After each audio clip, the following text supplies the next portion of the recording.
I want to read tonight from the book of Jeremiah.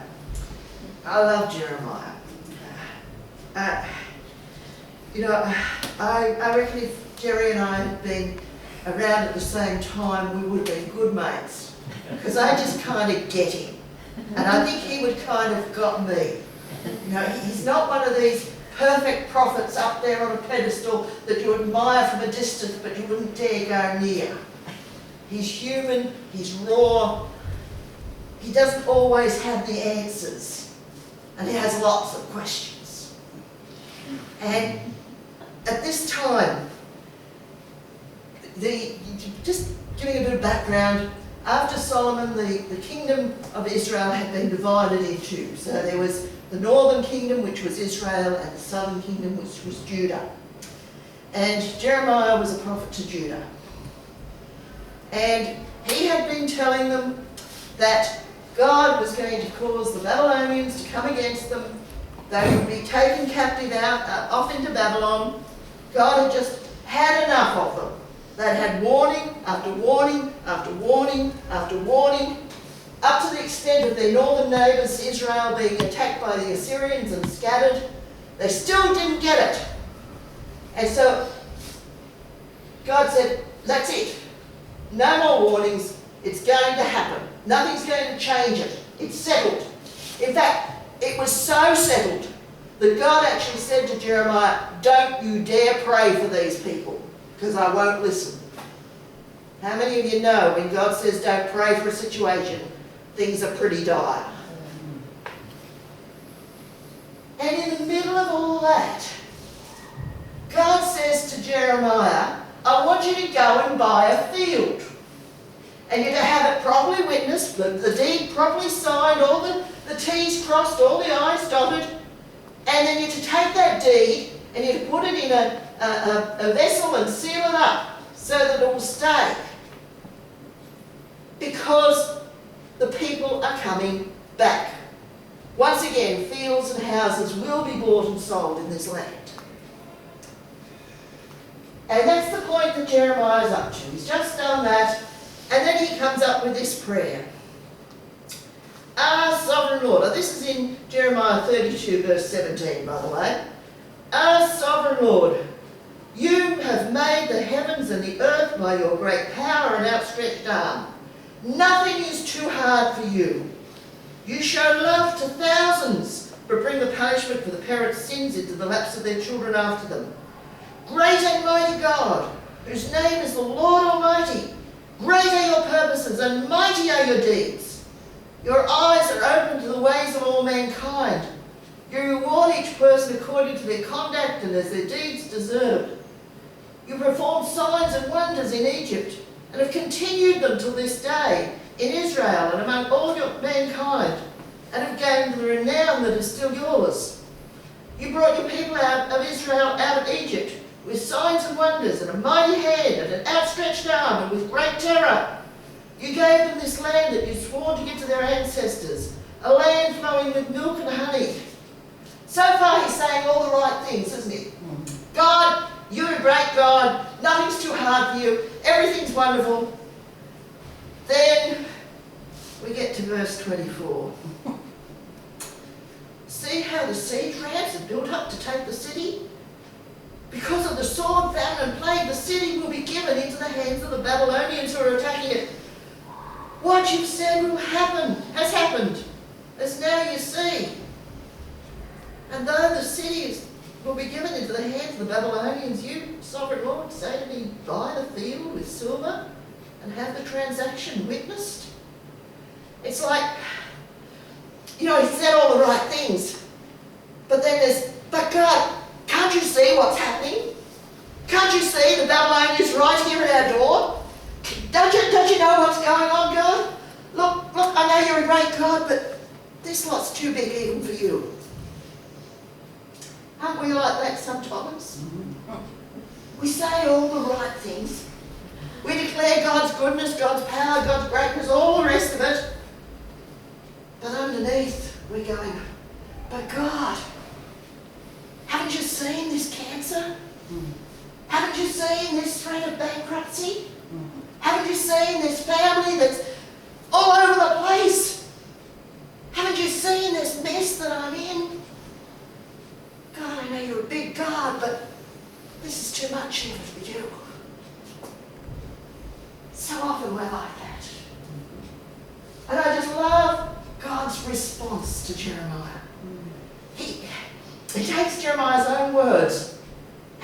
them back at him. Jeremiah started saying, nothing is too hard for you. The Lord came to Jeremiah, I am the Lord, the God of all mankind. Is anything too hard for me? Think about what you've said, Jeremiah. Think about what you yourself have confessed. Is anything really too hard for me? Is this mess that's going on at the moment, is it really too hard for me, God says? And I believe God wants to say that to us tonight. Look at the things that God has already done.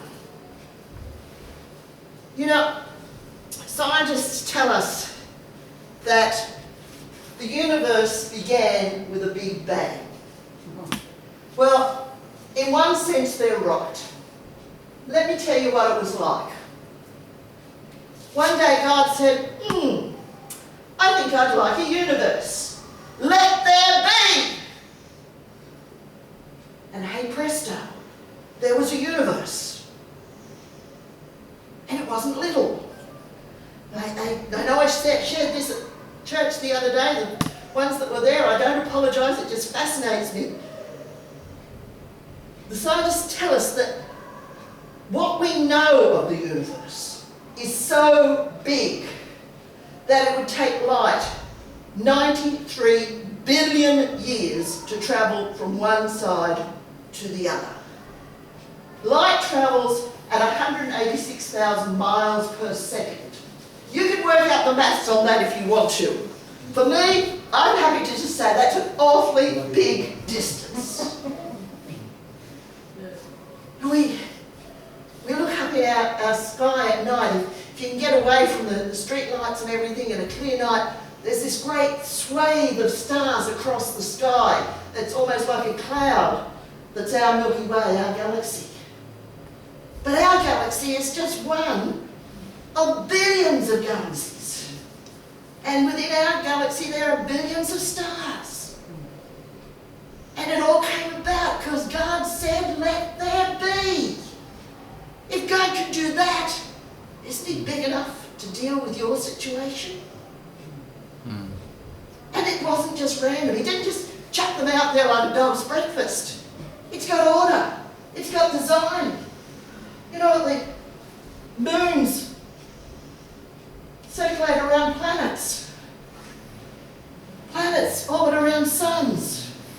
Suns or stars gather themselves together into galaxies. There's order. It's not chaos. It's not a dog's breakfast. And then, having done that, God reached down and picked up the tiny, infinitesimally small speck of dust that we call Earth. And he said, I like this one. Let there be.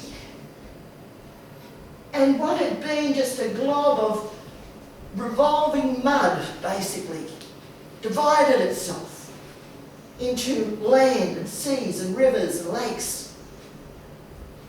And then God said, look, I fancy some vegetation. Let there be. And the land was covered with grasses and herbs and flowers and trees and vegetables. And one thing I love about God is his immense diversity. No, he didn't just say, okay, we'll have one kind of tree. Let's just plant gum trees all over the world. No. He made hundreds of different kinds of trees. He didn't just make one kind of flower. He made thousands of them, from tiny little things you can barely see, right up to huge sunflowers the size of a dinner plate. And then he said, let's have some animals. Let there be. And then finally, he said, I want somebody that will be in my image and my likeness. So he made man. God can do all that. What could he do in your situation? All he needs to do is say, let there be an answer for you. Let there be a healing for you. Let there be a restoration for your family. That's all it takes. It's so simple for God. And think a bit for a moment about us that he created. You know, we all know that that first couple were created as adults, but every person since then has started off as a single cell. A cell from mum or half a cell from mum and a half a cell from dad coming together to form one cell. And then that cell divides into 2, and that divides into 4, and that divides into 8. And finally the baby's born and it keeps growing until by the time we're adults we have trillions of cells in our body. Turn to the person next to you and say, God made all this from one single cell. God made all this from one single cell. And tell them, God made it, God can fix it. God made it, God can fix it. Yes. We tend to forget that, don't we? But we forget that God actually made our bodies in the first place. You know, my little car out there, if something went wrong with it that the local mechanic couldn't fix, I'd take it back to the manufacturer and expect them to be able to fix it because they made it. It's the same with our bodies. God made it, he can fix it. And then just think of the things that God has done down through the history of man. You know, we read about the story of Moses. The people of Israel had been taken captive. Well, not taken captive, but they'd gone down to Egypt as honoured guests. But by the time 400 years had passed, they were captives, they were slaves. And God wanted to get them out of there. So he sent this guy called Moses. Did a whole bunch of miracles. Finally got Pharaoh to say, okay, scram, beat it. And so they got to the edge of the Red Sea. And by that time Pharaoh had changed his mind again. And he's thundering up behind them with all these horses and chariots. So here's the people of Israel at the edge of the Red Sea. See in front of them Pharaoh's army behind them. Hey, we're between a rock and a hard place here. Maybe this is too hard for God. Nah. God says to Moses, raise your staff. Raise your staff. And the waters parted. And I've said this before too, but you know, from movies and so on, we have this picture of sort of a little channel just wide enough for a single person to go through, and the water's standing up like that on either side. Not the way it was. Somebody's calculated that for the number of people who were escaping from Egypt, get through the Red Sea in the time that they had available, that crossing had to be 5 miles wide. God didn't just make a little path through the water, he pushed the water way, way back. Do you think maybe he can push your problems way, way back? Do you think maybe he can make a way for you through whatever you're facing?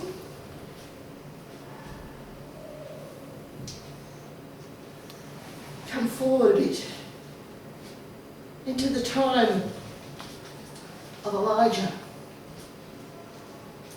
Elijah was a prophet at a time when things were pretty bad in Israel. And there were all these prophets of Baal, the false god. And the queen was supporting them. And so Elijah called this showdown. Called them all to come together. And I love, in the scripture it says that he went to the king. And he said to the king, you bring all prophets together in this place. I just love the height of him. Marching into the king's palace and this is what you're going to do. You're going to bring all the prophets here. And the king did. And Elijah set this challenge for them. Okay, build an altar. You can call on your God. You can put your sacrifice there, call on your God, and let's see if he answers. And it says all day jumped and shouted and screamed and carried on and cut themselves, and nothing happened. No, Elijah said, okay, my turn. Build the altar, drench it with water, drench it with water, drench it with water again. Now God, let's see your power.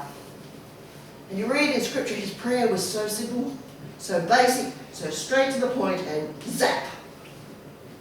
And that was not only the offering consumed, but the stones and the water and everything else. God is bigger than whatever else is going on in your life. Whatever the devil is bringing against you, God is bigger than it. And that's Old Testament. We don't live in the Old Testament, we live in the New Testament. We live past the cross. Jesus went to that cross for us to pay the penalty of our sin, but that's only part of it. He went to that cross to defeat the devil. He went to that cross to undo what had been done at the beginning of creation when Adam and Eve handed over the dominion of this world to the devil. Everything that Adam did, Jesus undid. And the word tells us that the reason he came was to destroy the power of the enemy. If the enemy has been running amok in your life, then I want you to know tonight that he is already conquered. He does not have authority to trample on you. He does not have authority to make your life misery. He does not have authority to do anything. If you're in Jesus Christ, then you have authority over him. And if you're not in Jesus Christ tonight, then you're going to have an opportunity to get into Jesus Christ. We don't have to be defeated. God is bigger than whatever is going on in your life. We don't have to mouth the words as Jeremiah did. Say all the right things and declare how big and how great and how wonderful God is, while underneath thinking, well, not in my case. Because yes, in your case. Spot on. In your case, he is able. In your case, Jesus has already provided all the healing you need, all the deliverance you need, all the freedom you need, everything you need. It's there, it's available. And you don't have to be some great superstar to take hold of it. And you look at the people that Jesus healed in the Bible. Look, some of them were just barely clinging on to faith by their fingertips. And yet, Jesus healed them. And if you're here tonight and you've thought, it's too big, then maybe those words that I've had churning around my spirit for the last couple of days, maybe they're for you. Maybe this is your turning point. Maybe this is your night when everything changes. Don't push it aside and put it to somebody else. Don't sit there thinking, well, maybe that'll work for so-and-so. Or maybe that person needs this. Take it for yourself. It's not being selfish. It's not being selfish to take what God has done for you, for your own life. He is big enough. He has already gone before you. He has already done everything that needs to be done. It's simply up to you to reach out and receive it.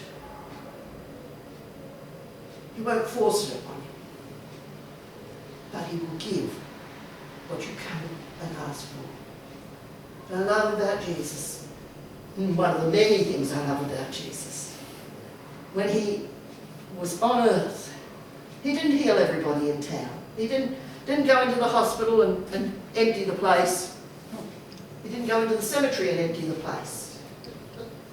He could have,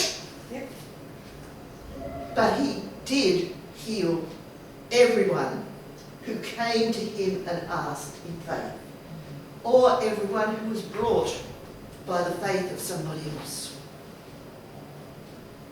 You're here tonight at a healing meeting. Obviously, you're reaching out for something. Don't let us stop there. Just take that extra step and receive what God has for you tonight. I'm going to open up the floor for ministry now. If you'd like to come out, we'll pray for you. We'll pray for the people who need healing first. Yeah, we'll do it that way. So just come on out. I'll get some of this stuff out of the way.